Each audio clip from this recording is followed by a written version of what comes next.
이 사건이야말로 마리아뿐만 아니라 우리 모든 인생들이 하나님 앞에 자기가 가지고 있는 모든 것들을 다 동원해서 경배하고 찬양하기에 부족함이 없는 놀라운 복음의 소식이에요. 할렐루야. 이 복음을 깨닫게 될 때 내 삶의 눈물과 괴로움과 고통과 내 삶의 의문, 왜?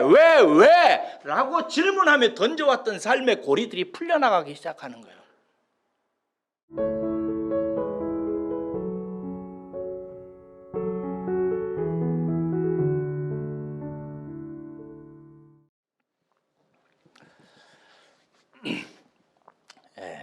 여러분들은 어처구니 없는 일을 당할 때 그 일에 대해서 어떻게 생각하고 또 어떻게 처신하십니까? 제가 한 번은 교문 사거리에서 건널목을 신호를 따라서 건널 때 마음이 급해가지고 막 뛰어가다가 그만 그때 슬리퍼를 신고 있었는데 슬리퍼가 벗겨져 버렸습니다. 그래서 앞으로 막 달려가다가 다시 돌아와서 슬립을 다시 신으려고 고개를 이렇게 숙이는데 어떤 사람이 슬리퍼를 발로 탁 쳐버리는 거예요. 그래서 고개를 들어서 보니까 어떤 중년의 아저씨가 얼굴이 약간 화가 난 투로 남의 슬리퍼를 퍽 차고 가는 거예요. 어처구니 없잖아요. 저 사람이 왜 저래? 저거 사람이야? 왜 저 따구로 남의 심기를 건드리지? 별 우스운 인간 다 보겠네. 여러분은 이렇게 반응하십니까? 언젠가 텔레비전에서 보니까요, 이른 아침에 아내가 일어나서 남편을 위해서 밥상을 잘 차리더라고요. 그래서 남편을 깨워가지고 밥을 먹으라고 하니까 남편이 아무 말도 안 하고 일어나서 옷을 탁 입더니 밥은 쳐다도 안 보고 문을 쾅 닫고 나가버리더라고요. 그때 아내가 그러더라고요. 참 어처구니가 없어서 나 이러더라고요. 한 번은 또 TV에서 똑같이 봤는데 남편이 아내를 위해서 생일 케이크를 가지고 왔어요. 그래서 생일 케이크를 아내에게 이렇게 전달해 주니까 아내가 그 케이크를 받아가 쓰레기통에다 그냥 박아버리는 거예요. 어처구니 없는 일이죠. 또 한 번 어떤 아이가 학교에서 돌아왔는데 엄마가 그 아이 현관을 열어주면서 반기면서 수고했어, 어서 와 이러니까 이 딸아이가 수고하긴 뭐 수고했다고 그래 하더니 문을 쾅 닫고 들어가서 걸어 잠가버리는 거예요. 얼마 전에 또 보니까 뉴스에 시끄러웠죠. 어떤 남자 청년이 연약한 여자만 골라서 폭력을 행사하고 죽인 사건이 있었습니다. 참 어처구니 없습니다. 또 최근에 미국에서는 어떤 희한한 인간 하나가 학교 도서관에 들어가가지고 아이들을 총으로 난사해서 수십 명을 죽였어요. 어처구니 없는 일입니다. 이럴 때 여러분들은 어떻게 반응하세요? 저 궁금합니다. 뭐 저런 인간이 다 있어? 저게 사람이야? 어떻게 저래? 혹시 이런 반응으로 끝내십니까? 사람의 어처구니 없는 말, 어처구니 없는 행동, 여러분 그것에만 집착하지 마십시오. 심지어 어처구니 없는 상황, 어처구니 없는 고통, 어처구니 없는 환난에도 왜 이런 일이? 라고 가볍게만 묻지 말고 깊이 있게 왜? 라고 물어야 됩니다. 저 사람은 왜 저렇게 말을 할까? 저 사람은 오늘 표정이 왜 저럴까? 저 사람은 왜 이 여자만 골라서 저렇게 보복을 하는 걸까? 그 마음의 이유와 원인은 뭘까? 왜라고 묻는 것은 그 사람이 그가 보는 것, 듣는 것, 경험하는 것에 대한 원인과 이유에 대해서 관심을 갖는 태도를 보여주는 것입니다. 물론 우리가 무엇에 대해서, 현상에 대해서 왜라고 묻는다고 해서 그 이유와 원인을 다 알 수 있는 것은 아닙니다. 그러나 여러분, 그러한 태도는 그 사람이 경험하는 모든 현상들에 대한 이해를 깊게 하고 그 사람의 인품의 폭과 깊이와 넓이를 더 아름답게 하고 고상하게 만들어 갑니다. 본문에 나타난 마리아의 행동에도 우리는 그런 마음으로 왜라는 깊은 질문을 던져야 합니다. 얼핏 보기에 여러분, 마리아의 행동은 진짜 어처구니 없는 행동입니다. 3절부터 여러분 주의 깊게 보세요. 마리아가 지극히 비싼 향유를 가져와요. 이게 순전한 나드 한 근이라고 하는데 이것을 가지고 들어옵니다. 그래가지고 그 향유를 깨뜨려요. 그래가지고 예수님의 발에 그 향유를 부어요. 그리고 자기의 머리를 풀어가지고 자기 머릿결로 예수님의 발을 씻습니다. 향유가 깨뜨려져서 예수님에게 다 부어지자 온 집안이 향유 냄새로 진동합니다. 그리고 집안은 혼란스러워지기 시작합니다. 여러분, 이것은 진짜 어처구니 없는 행동입니다. 조금만 살펴볼까요? 첫째, 마리아가 지금 예수님의 발에 부은 향유는 이게 보통 귀한 게 아니에요. 오늘 본문 말씀해 보니까 지극히 진짜 비싼 향유래요. 순전한 나드 한 근이라고 하는데 이걸 대략 이제 그 계산한 걸 제가 주석에 보니까 오늘 그 가룟 유다도 나중에 힐난하면서 말하기를 300데나리온이라고 그러잖아요. 300데나리온의 가치가 있어요. 근데 한 데나리온은 노동자 한 사람이 일하는 품삯에 해당돼요. 그래서 대략 뭐 적게만 잡아도 1년 연봉에 해당되는 돈이에요. 이게 아주 조금 잡아도 한 3천만 원? 4, 5천만 원까지도 될 수 있는 엄청나게 비싼 향유입니다. 그런데 이 향유를 그냥 깨뜨려가지고 발에 부어. 그러니까 가룟 유다가 막 발끈하잖아요. 아니, 이런 터무니없는 낭비가 어디 있는가 이 말이에요. 유다만이 아닙니다. 이 본문 기사는 마태복음에도 나와 있고 마가복음에도 나와 있고 누가복음에도 나와 있습니다. 마태복음 26장에 가보면은요, 이 마리아의 행동 때문에 가룟 유다뿐만 아니라 제자들도 가룟 유다가 본문에서 했던 그 말을 똑같이 합니다. 가룟 유다만 지금 비판하는 거 아니라 제자들도 발끈했어요. 또 마가복음 14장에 가보면 또 이 기사가 나오는데 거기 보면 가룟 유다와 그 나머지 제자들만 그렇게 얘기한 게 아닙니다. 다른 사람들도 다 아니 이게 무슨 어처구니 없는 낭비냐고 얘기를 합니다. 다 같은 말을 해요. 경제적으로 너무나 어처구니 없는 행동을 한 것입니다. 둘째로 또 하나 생각해야 될 것은 마리아가 그렇게 값비싼 향유만 허비한 게 아니라 자기 머리털을 풀러가지고 예수님의 발을 씻는 거예요. 고린도전서 11장에 가보면은요, 여인의 머리에 대해서 얘기합니다. 여인의 머리는 그 여자의 영광이라고. 이게 이제 당시 문화적인 그런 생각을 말하는 거죠. 여자에게 있어서 머리는 그 여자의 존재 자체의 존엄성을 가장 드러내는 것이라고 이렇게 다 알고 있단 말이에요. 그런데 그 여자의 머리를 가지고 다른 사람의 발을 씻겨요. 여러분이 알다시피 발은 신체 부위 중에서 가장 낮고 사실 가장 더러운 것 중에 하나입니다. 그렇죠? 이게 중동 같은데 이스라엘 지역은 다 샌들을 신고 다니기 때문에 사실 가장 더럽습니다. 그런데 이 자기 자신의 존재의 존엄을 가리키는 영광의 그 상징인 머릿결로 어떤 사람의 발을 씻기는 거예요. 여러분 고대 문서에 보면 이런 일은 절대 하지 말라고 기록되어져 있습니다.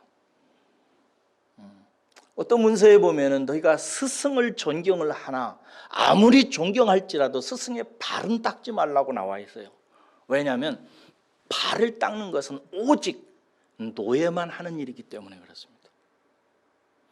여러분, 성경은 어디에도 사람을 노예로 취급하지 않습니다.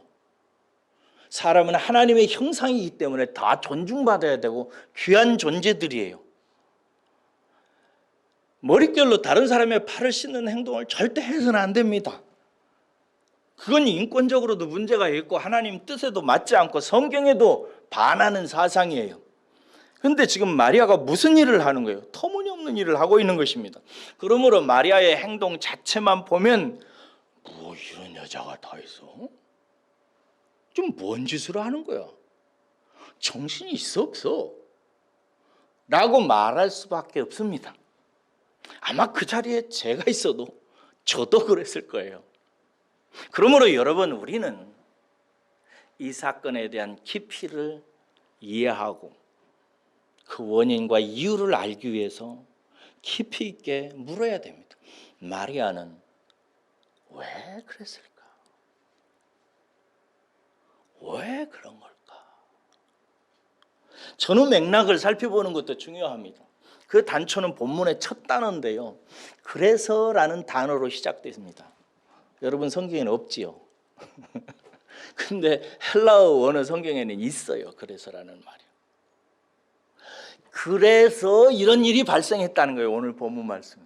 그러면은 그래서 이런 일이 생기게 됐다니까, 이런 일이 생긴 것은 그 앞의 사건과 연관이 됐다는 사실을 우리는 알 수 있어요. 그래서 혹은 그러므로라는 단어예요.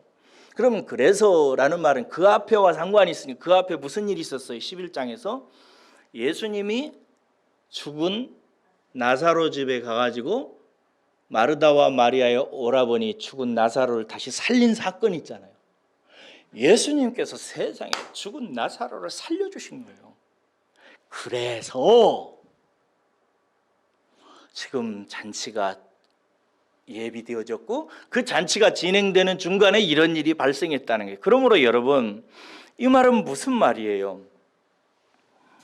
감사의 뜻이라고 얘기할 수가 있어요. 1차적으로 하나님께서 베푸르신 은혜, 우리 예수님께서 오라버지를 살려주신 그 놀라운 기적의 은혜에 대해서 너무나 감사가지고 마르다와 마리아와 나사로가 예수님을 초대해가지고 지금 잔치를 벌이면서 이런 일이 발생한 것입니다. 여러분, 교회에는요 은혜를 체험한 성도들이 있습니다. 여러분들 중에 나는 진짜 큰 은혜를 체험했다라고 하는 사람들이 있으실 거예요. 있으시죠? 고개라도 끄덕거려 보세요. 있으시죠? 네, 그런 사람들은 세상 사람들이 보기에 어처구니 없는 일을 행동을 합니다. 일례로 이런 거예요. 우리 아버지는 우리 첫째 형이 죽어가는데 교회 목사님하고 성도들이 와서 찬송하고 기도해서 다 죽어가는 우리 형을 살려냈습니다. 하나님의 은혜죠. 이 놀라운 은혜를 경험한 우리 아버지께서 일주일 만에 논을 파셨습니다. 그 돈다발을 장만해가지고 허리춤에 차고 나서 예배드리기 전에 교회 강대상호에다가 돈다발을 올려놓고 신앙생활을 시작하셨습니다. 세상 사람들이 볼 때는 어처구니 없는 일들이죠. 그게 뭔 짓이야? 더군다나 그때는 보릿고개까지 있어가지고 우리 집은 진짜 옛말에 가지랭이 찢어진다고 정말 가난하게 살았습니다. 꽁보리밥만 먹어가지고 지겨웠던 시절입니다. 근데 아버지가 논을 팔아서 하나님께 헌금하더라고요. 어처구니 없는 행동이죠, 사람들이 볼 때는. 그러나 우리 가정 안에는 무슨 일이 벌어진 거예요? 죽어가던 형이 살아난 거예요. 생명이 끊겨가던 아들이 살아난 거예요. 이 은혜 때문에, 이 감사 때문에 우리 아버지가 논을 팔아서 헌금을 드린 거예요. 저는 이런 어처구니 없는 은혜의 행동들이 여러분의 일생에 종종 있으시기를 주의 이름으로 축원합니다. 은혜 받은 사람들은 이런 일이 발생해요. 하나님 앞에 무엇을 해도 아깝지 않는 상황. 그러나 여러분, 마리아의 행동을 이렇게 단순히 감사라고만 말할 수 없습니다. 왜냐하면 그 행동이 너무 특이하고 터무니없기 때문에 그래요. 그 중요한 이유를 예수님이 말씀으로 알려주셨어요. 만약에 예수님께서 알려주지 아니하셨으면 이 마리아의 터무니없는 행동의 이면의 깊은 배경을 우리는 몰랐을 거예요. 오늘 7절 말씀 읽겠습니다. 예수님께서 이렇게 알려주십니다. 시작. 예수께서 이르시되 그를 가만두어 나의 장례할 날을 위하여 그것을 간직하게 하라. 여러분, 여기서 주님께서 그를 가만두라라고 말씀하시고 나의 장례할 날을 위해서 그것을 간직하게 하라라고 이렇게 번역을 했는데요. 아주 특이한 번역입니다. 근데 이 말이 지금 붓고 있는 이 향유를 다 낭비하지 말고 내 장례 때 쓸 테니까 그때까지 좀 일부는 남겨둬라, 이런 뉘앙스가 있잖아요. 그런 뜻은 아닙니다. 향유를 붓는 행위를 예수님께서 당신의 죽으심의 장례를 예비하는 것으로 예수님께서 해석하시면서 그 마리아가 하는 행동을 내버려 놔둬라, 계속하게 해라, 이런 뜻입니다. 그래서 표준 세번역에 보면 이렇게 번역이 되어져 있어요. 그대로 두어라, 그는 나의 장례 날에 쓰려고 간직한 것을 지금 쓰는 것이다, 이렇게 번역했고요. 현대인의 성경은 아주 쉽게 번역을 했는데 내버려 놔둬라, 그녀가 이 향유를 간직해 둔 것은 내 장례를 위한 것이다 라고 이렇게 했어요. 여러분, 그렇습니다. 마리아의 이 어처구니 없는 행동의 진짜 이유는 뭐와 상관이냐면 예수님의 죽음과 상관이 있어요.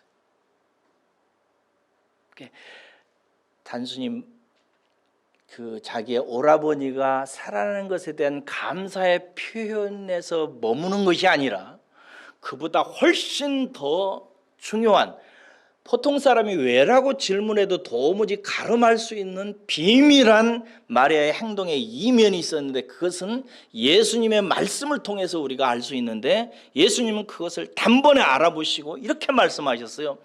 마리아가 저 행동을 하는 것은 지금 내 죽음에 대해서 하는 것이다 라는 거예요. 나사로가 살아난 것, 그것에만 머물지 않았다는 거죠. 우리는 이미 앞에서 유대교와 예수님의 갈등 상황을 대략 이렇게 좀 살폈습니다.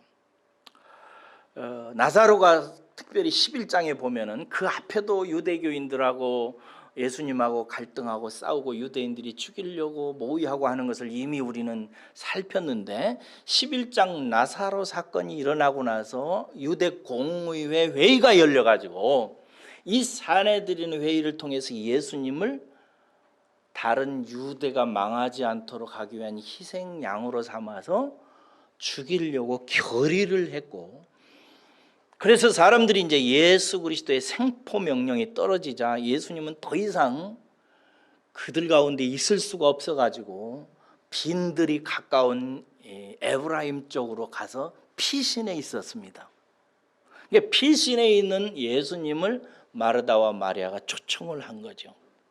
그래서 마리아는 이미 예수님이 사내들인에 의해서 잡혀서 죽게 된다는 사실을 정황적으로 이미 직감하고 있었음에 틀림이 없습니다. 오늘 본문에도 유월절 엿새 전이라고 시작돼요. 유월절은 무슨 날이에요? 유대인의 명절이잖아요. 근데 무슨 명절이에요?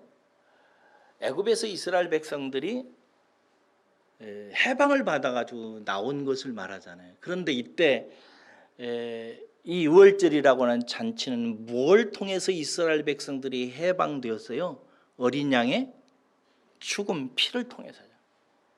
이 유월절 엿새 전이라는 표현은 다른 말로 무슨 말이냐면 예수님이 죽기 전 6일 전 얘기라는 얘기예요. 지금 분위기 전체가 예수님이 곧 잡혀서 죽게 되는 상황이에요. 마리아는 이것을 알고 있었던 것입니다. 그렇다고 여러분, 마리아가 예수님의 죽음을 미리 준비하는데 일반적인 장례 준비를 한 것은 또 아니에요. 그렇죠? 오늘 우리가 일반적으로 장례 준비를 한다면 여러분들은 뭐 해요? 미리 뭐 장의사에게 연락을 해놓는다든지 상여를 준비하든지 상복을 준비하든지 뭐 그런 걸 할 거 아니에요. 무덤을 준비한다든지. 그러나 마리아는 그런 거 하지 않았어요. 뭐 했어요?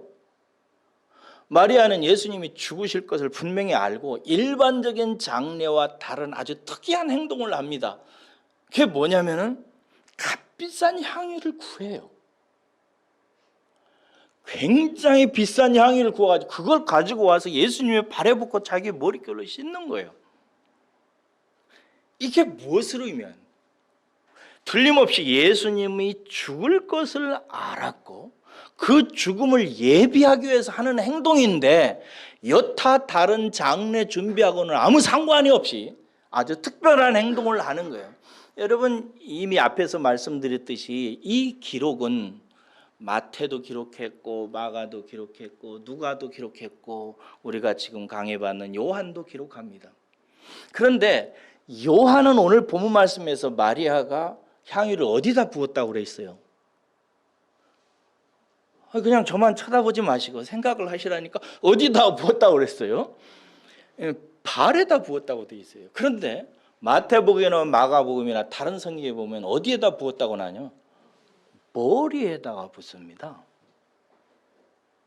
그러니까 마태나 마가나 이런 제자들은 그 마리아가 예수님께 붓는 것을 머리에 부은 것을 기록했고 요한은 발에 붓는 것을 기록한 거예요.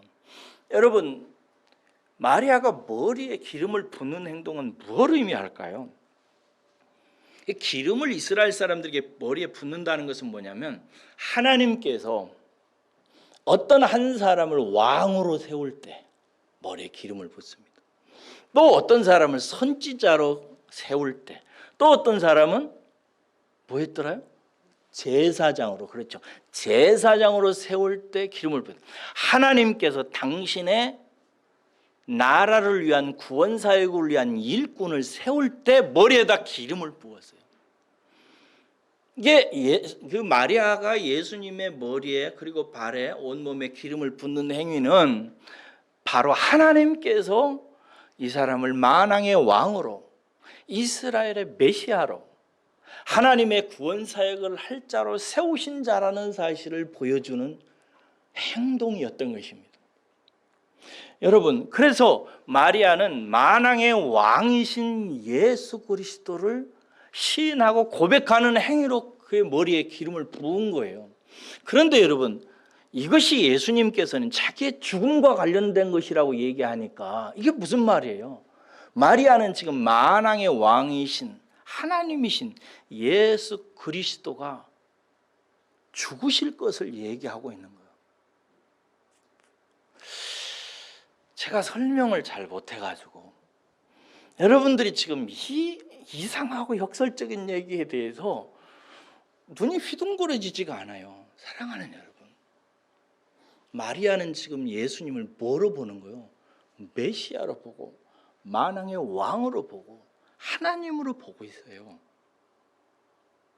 그래서 그 애가 그런 분이라고 만왕의 왕이라고 머리에 기름을 붓고 있는데 그 행위를 하면서 마리아는 뭘 준비하고 있는 거예요?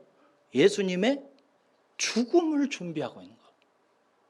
하나님의 죽음, 메시아의 죽음, 만왕의 왕의 죽음을 얘기하고 있는 거예요.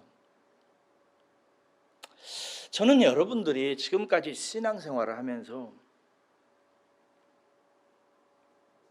하나님이 죽었다라고 하는 이 사실에 대해서 얼마나 생각하고 충격을 받았는지 모르겠어요. 많이 묵상해 보세요. 예수님은 천지를 창조하신 하나님이십니다. 믿습니까?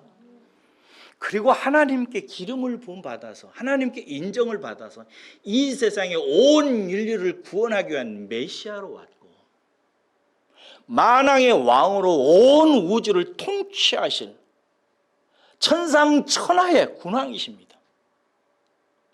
그런데 그분이 이 세상에 오셔서 죽어요.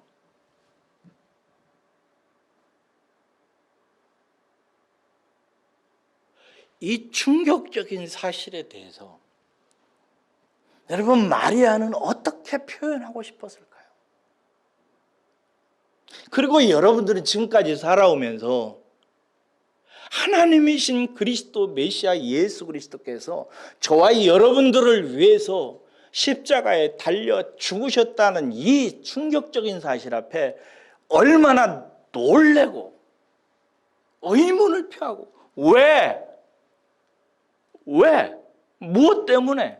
어째서? 어떻게 하려고? 왜 이래야만 됐는지에 대해서 심각하게 질문을 던지고 고민해 보신 적이 있으십니까?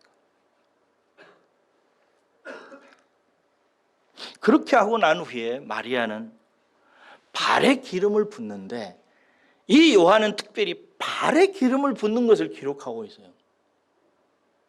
팔에 부어요. 그리고 자신의 머릿결로 예수님의 발을 씻습니다. 여러분, 왜 마리아는 자기의 존엄을 상징하는 여인의 영광인 자기의 가장 귀한 부분을 가지고 이 남자의 발을 씻는 걸까요? 이것은 성경신학자들이 이렇게 풀어요. 극한적인 존경과 경외감과 영광을 나타내는 행위라고. 자기는 아무리 존귀한 자라도 이분 앞에는 발 아래 있어야 되고 발을 섬기는 자리로 내려가야 되는 종임을 시인한 것입니다. 이게 정리하면 이런 거예요. 마리아는 만왕의 왕이시고 만주의 주이신 이 예수님께서 이 인류를 위해서 무언가를 위해서 이제 죽으시는데 이 예수님의 죽음이 그냥 보통 죽음이 아니라 만주의 주이시고 만왕의 왕이신 하나님께서 죽으시는 죽음이에요. 그리고 그 죽음을 생각하면서 마리아가 팔에 기름을 붓는데 마리아에게 있어서 이 남자의 발은 하나님의 발인 거예요. 여러분, 이 마리아의 행위는 인류 최초로 십자가의 주님을 경배한 사건입니다. 마리아까지 수억 헤아릴 수 없는 사람이 왔다 갔지만 누구도 제대로 예수님의 십자가를 알지도 못했는데 인류 최초로 마리아라고 하는 이 여자가 예수님이 누구시고 예수님은 왜 죽으시고 그리고 이미 나사로 사건을 통해서 마리아는 예수님이 죽고 나서 다시 부활한다는 사실도 눈치를 챕니다. 그래서 이분의 죽음이 어떤 죽음인지에 대해서 명확하게 제가 이렇다라고 얘기할 수는 없지만 성경 신학자들이나 목사님들이나 이런 분들의 글들과 이런 걸 종합해 보면은 마리아는 인류 최초로 예수님의 죽으심과 예수님의 신분과 의미에 대해서 명확하게 이해하고 첫 번째로 예수 그리스도의 십자가 앞에 영광을 돌린 여인이라고 기록하고 있습니다. 여러분, 이것을 여러분들이 깊이 깨닫고 이 놀랍고 충격적인 예수 그리스도의 죽음을 이해하게 될 때 내 삶의 고통과 눈물과 아픔과 괴로움과 인생에 대한 고리가 풀려가기 시작한다는 사실을 제가 말씀드리고 싶어요. 하나님이 여러분을 위해서 죽었어요. 하나님의 기름 부음을 받은 자가, 메시아가 우리를 살리기 위해서 죽었다고요. 이 사건이야말로 마리아뿐만 아니라 우리 모든 인생들이 하나님 앞에 자기가 가지고 있는 모든 것들을 다 동원해서 경배하고 찬양하기에 부족함이 없는 놀라운 복음의 소식이에요. 할렐루야. 이 복음을 깨닫게 될 때 내 삶의 눈물과 괴로움과 고통과 내 삶의 의문, 왜? 라고 질문하며 던져왔던 삶의 고리들이 풀려나가기 시작하는 거예요. 만왕의 왕 내 주께서 왜 고초당했나. 이 벌레 같은 날 위에 그 보혈 흘렸네. 십자가 십자가 내가 처음 볼 때에 나의 마음의 큰 고통 사라져. 오늘 믿고서 내 눈 밝았네. 참 내 기쁨 영원하도다. 십자가 그 십자가를 볼 때 무슨 일이 발생했나요? 내 마음을 지배하고 있었던 큰 고통이 사라지기 시작했다고. 그리고 이 기쁨 때문에 내 눈이 밝아져서 내 심령에 샬롬이 들어와서 나는 드디어 기쁨을 소유하게 되었다라고 찬양하고 있는 것입니다. 여러분, 사람이 살아가면서 다 기뻐하고 싶어 합니다. 즐거워하고 싶어요. 아, 내 인생은 이제 됐어. 나는 다 풀렸어. 그런 날이 오기를 간절히 다 소원합니다. 그런데 그 날은 어떻게 오느냐에 따라 대해서 깨닫는 자는 지극히 드뭅니다. 다 모두 다 우리 집안이 경제적으로 든든해야 그날이 온다고 생각하고, 살림살이가 잘 풀려져야 그날이 온다고 생각하고, 우리 아들과 딸들이 건강하게 공부 잘하고 쏙쏙 잘 자라나야 그날이 온다고 생각하고, 나도 100살까지 무병장수해야 그런 것을 체험한다고 믿습니다. 그러나 이 찬양을 만든 가사자는 이렇게 얘기합니다. 십자가 십자가. 내가 그 십자가를 처음 보았을 때 내 마음의 고통이 사라졌다. 할렐루야. 고통이 사라졌대요. 마리아는 예수 그리스도가 자기들 집에 드나들면서 자기들을 사랑하고 살피는 과정을 경험했습니다. 그리고 오빠 나사로가 죽는 사건을 통해서 예수님께서 하신 말씀을 깨달아갑니다. 그리고 그 상황을 살펴봐요. 예수님이 곧 죽을 것 같아요. 이미 사내들인에서 결정했습니다. 생포명령이 떨어졌습니다. 예수님은 피해서 도망다니기 시작하십니다. 아, 우리 주님이 죽는구나. 그런데 나사로 오빠를 살리는 사건을 통해서 이 주님이 메시아요, 하나님이라는 사실을 알게 돼요. 하나님이 죽다니. 왜? 마리아 속에 충격적으로 떨어지기 시작한 복음에 대한 묵상이 어느 날 마리아로 하여금 놀라운 일을 행동하게 합니다. 어떻게 해요? 마가복음 14장에 보면은 14장 8절에 보면 이렇게 예수님께서 마리아가 어떻게 이 향유를 준비했는지에 대해서 예수님께서 말씀하세요. 뭐라고 하냐면요, 그는 힘을 다하여 내 몸에 향유를 부어서 내 장례를 미리 준비하였느니라 라고 되어 있어요. 그녀는 힘을 다하여 내 몸에 향유를 부음으로 말미암아 내 죽음을 기념하려고 했다 이거예요. 그런데 여기서 힘을 다하여라는 이 말은 최선을 다했다라는 뜻인데요, 이게 셈조고 용법으로 쓰여져 있어요. 뭐 이런 어려운 말을 할 필요 없고, 근데 하여튼 그 중동의 셈조고에 강조용법을 사용하셔서 그녀는 최선을 다해서 이걸 준비했다라는 거예요. 이게 무슨 말이에요? 제가 추측하건대 여러분, 마리아 가족은, 마리아와 마르다와 나사로는 자기 재산 다 팔았어요. 그 가난한 가족의 애들이 뭔 돈이 있겠어요? 그냥 긁어 모을 수 있는 거 딱 긁어 모은 것이에요. 최선을 다해서